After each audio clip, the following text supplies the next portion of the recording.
he went and got a. Kind of tell him your story about getting your tax stamps. Yep, I paid my tax stamps. I got accepted by the state, everything back in 2011, and even got a privilege license for Art of Healing. Got that renewed 3 times. And the only part that I was doing, everything was legal aspect. The only part that was illegal was the actual growing part. The state gave me the tax stamps, gave me the privilege licenses, accepted me. Everything, a bank account, everything. So what's the official stance in terms of medical in the state? You know, don't get caught. Yep. So it's just completely still a legal market, but they facilitate. They'll sell you the stamps all day long. But see, that's where you got to show how that is corrupt. I mean, it's because 75% of the money that they collected from the tax stamps went back to the local police department. So I paid the local police department to come raid me. I mean. And then I gave him the, these are from Channel 6 just showed up. Tennessee stamps. I know. That's Channel 10, I know.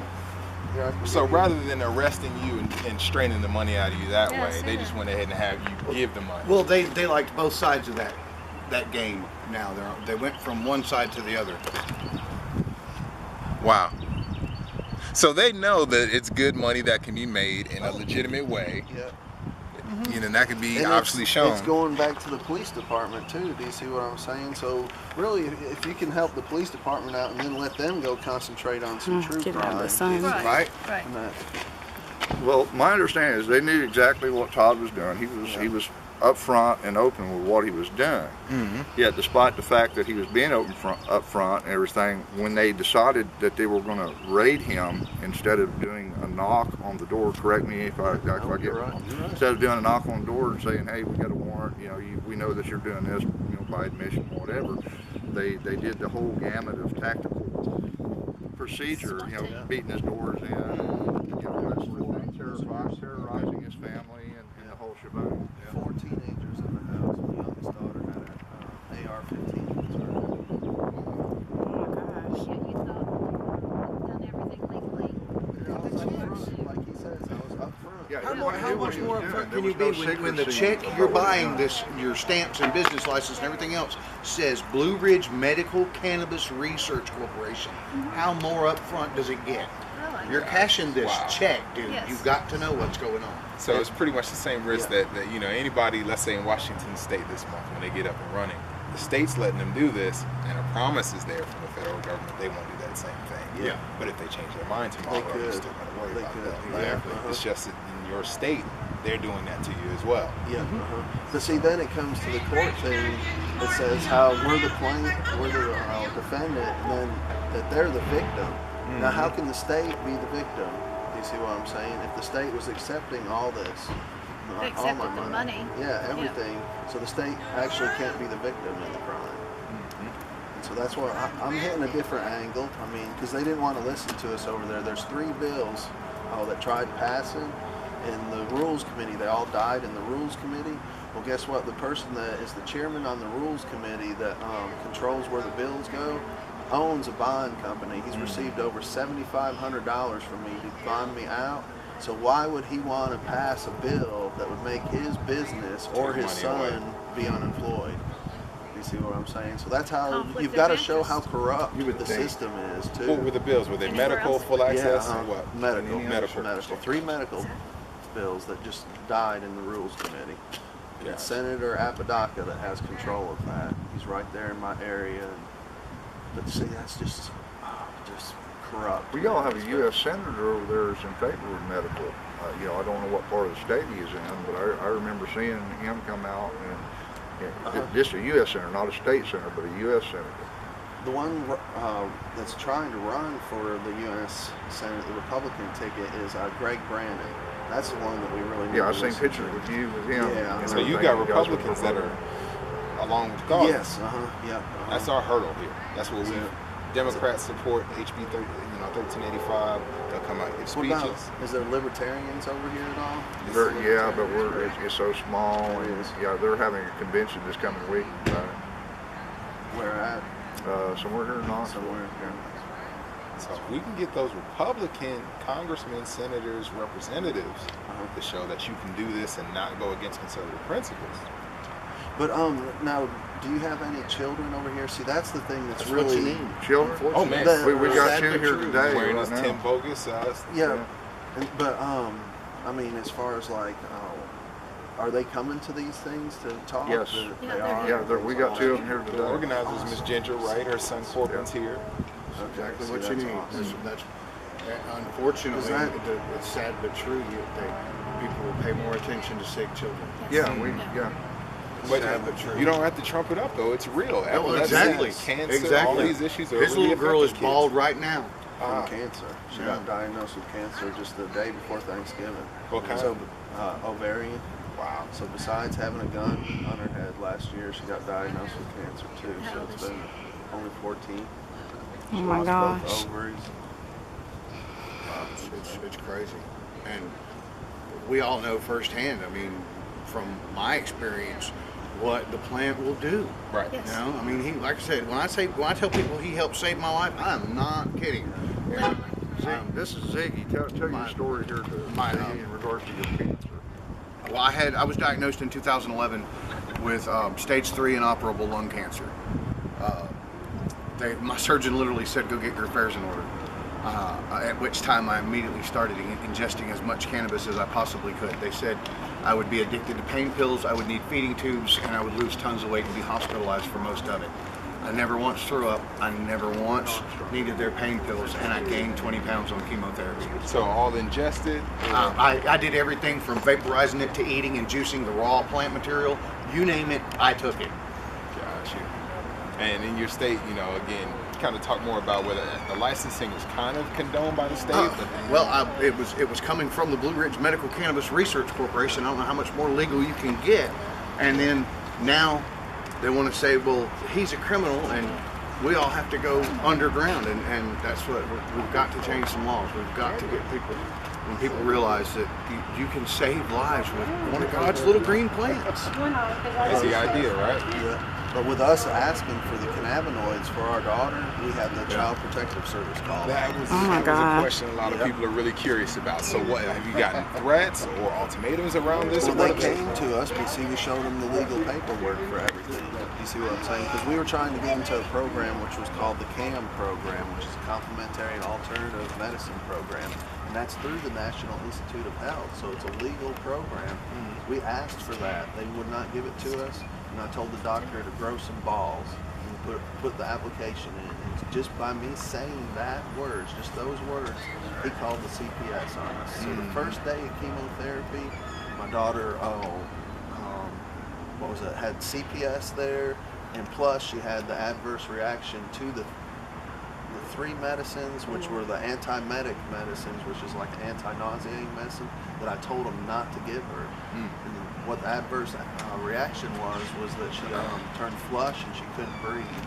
And so then when that happened, I got the hospital director. We talked with the hospital director, and I said, I want the pharmacist to give me all the information on the dronabinol, which is the Marinol, the synthetic kind, and then just the Decadron, which is the one that she had the adverse reaction.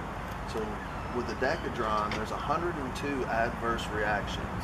With the dronabinol, there's only 33 or 32 adverse reactions, with some as low as 1% chance of it happening. Now, which one would you want for your child? Do you see? I mean, that's a obvious thing.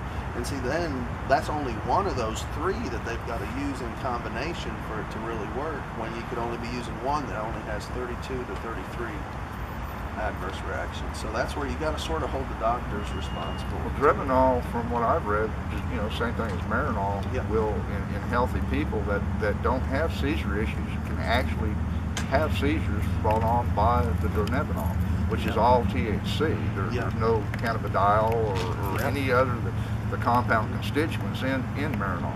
It's all synthesized. I think there's like 17 of the primary compounds of the 21 that you find in the plant. So there's considerable difference between the 2. We've got 2 senators in this state that are pharmacists. One of them, every time you bring up the issue of medical marijuana, medical cannabis, his resolve is, well, we've got Marinol, and he seems to think Marinol will resolve all these issues that the plant will. He doesn't seem to grasp hold of the fact that Marinol doesn't have the compound that these children need to control these seizure disorders. CBD, of course. Because, and then out of the dronabinol, only 10 to 20% of that THC gets into your blood Right, it system. metabolizes in your liver. That's correct. Yeah. And so that's another thing. Yeah. But see, we've got the oil. That's where these people should not be refugees going to other states. Right. I mean, we got a tincture in our state. We're doing something illegal right now, but we don't care. I mean, it's How helping much our were they child. charging you when you have to go and get the pharmaceuticals? It always comes back to that for Penn Madison, Sarah, Spencer, everybody we know who's made a decision to pick up and move to Colorado. Comes back to cost. Yeah, You know, how much it is high dollar. But see, the dronabinol is like the generic. Brand, the generic. Yeah, of it. Where it's like, how much was it? 300 or something. Just a pill. Yeah, no, it wasn't 300 a pill. I'm not exactly sure, but I remember seeing that compared to the actual Marinol, it's half the cost. But it's high dollar though for bottles. Because of course in Colorado you be buying $100, $200 worth of marijuana. Yeah, there you go. Yeah. Well, you get the oil and the syringes over there, and those I think they go up to like $600 per syringe. Which now we noticed the difference with our daughter when she takes the dronabinol. She tells us, well, that only lasts for 4 hours because we can't give her the oil in the hospital or anything like that. So she has to take that. But then when she gets home, we can give her the tincture and the oil. And so what she says is that the dronabinol only lasts for like 4 hours, where the oil and the tincture that she takes, which is only like a mouse dropping of the oil that she gets, lasts up to 7 hours to help her. So I mean, that's just, and then like you said, you get more cannabinoids in the oil than just with the synthetic kind, and you're limited on those few. Right, you get all the constituents that you don't get. It's more synergistic, it's more balanced because it's a plant. What George was talking about as far as cost, Penn Madison, who just recently moved with his little girl to Colorado and his family, he was paying, he wasn't, but the state of Tennessee was assisting him because of his, his finances. It was costing them for their daughter $60,000 a month for their medicine to treat this little girl. Now they took her to Colorado. He says it cost them $60 a month. They're using a THCA, which is a tetrahydrocannabinolic acid, and it's the juicing, and they're using the extract from the juice. So it's raw, it's non-psychotropic, it doesn't get this child high, just kind of like the oils and whatnot. And for a month's supply to treat their baby, $60. And then he pays for that out of pocket. One of our representatives had asked him, that was one of the questions that was posed to him during testimony. He says, does your insurance cover this? Which is a moot point, because I've got a friend who's got a granddaughter with Dravet syndrome. They've got her on streptanol. And streptanol is not FDA approved. It's an orphan drug, and it's outrageous. It costs them out of pocket. It's not insured. It's not covered by insurance. It costs them $2,100 every 3 months. And they have to pay that themselves. Their insurance won't cover it. So there's your FDA. I mean, it becomes a moot point. That's insane. That's not... Yeah, this little girl's medicine's coming from France. And we've been doing this 7 years, and she still isn't controlled. And I've been to 3 hospitals, even Johns Hopkins, and to major neurologists in the country. Ones that rate top 1% of all neurologists in the country, and they still can't control them. And see, this is the thing we ask at every interview. What is it that's specific to our area where we can't get that done? Like Colorado, I've been Washington. to Vanderbilt, I've been to Johns Hopkins, and now I'm in Memphis. And she's still not controlled. And she was normal. Now, when you do an IQ test, people think, well, you get one number. It's really like 5 numbers that's averaged. Well, she was normal. Now, out of 5, 3 are in the mentally retarded range. And they want to claim this drug is lowering your IQ. Well, how much? Is it going to make my kid in the mentally retarded range? Because seizures and drugs have. And she's still not controlled. She had 6 this morning in 15 minutes. If she tries to do schoolwork, when she concentrates even on a puzzle, it creates a seizure. And they put her on drugs that cause a different seizure, so they put her on a different drug that stops that seizure but causes a different kind, and they keep on to add drugs. Well, keep hearing that argument that you just brought up where they want to know about this IQ thing, 10 years down the road, 20 years down the road. Right. I'm more interested in the medicines, the conventional medicines that they're giving our children. What are they doing to the liver and kidney? And Well, in what a about real that short killed span of everybody? time. Every drug I put in her mouth, somebody has died from. Right. But I have to put it in her mouth and say, well, honey, take it. Here she trusts me, and she's looking at me and trusting me, but I have to give her a drug I know might kill her. How's that? That's, And it's not a guess whether or not that's going to become an issue. Tennessee's a state where we know a lot of those drugs become issues. But see, is the only agency is the Department of Health and Human Services that controls, who controls Well, the the review doctors and have to have a rescheduling? medical No, the bill. review Oh. and rescheduling of marijuana. It's in a your combination between DEA, Department of Health and Human Services, and the Federal Food and Drug Administration. Those state. three That in have control combination. in Tennessee. If the DEA wants to reschedule a drug, they send a little note over to someone at the Department of Health and Human Services, and they want a response back from them, their input and their view on this. And In the same way with the FDA. Thus, politics begins because, as we were just talking about earlier, Zohydro just got approved, even though there's a lot of experts that sit on both of those boards that were telling them this is a terrible idea, don't do this.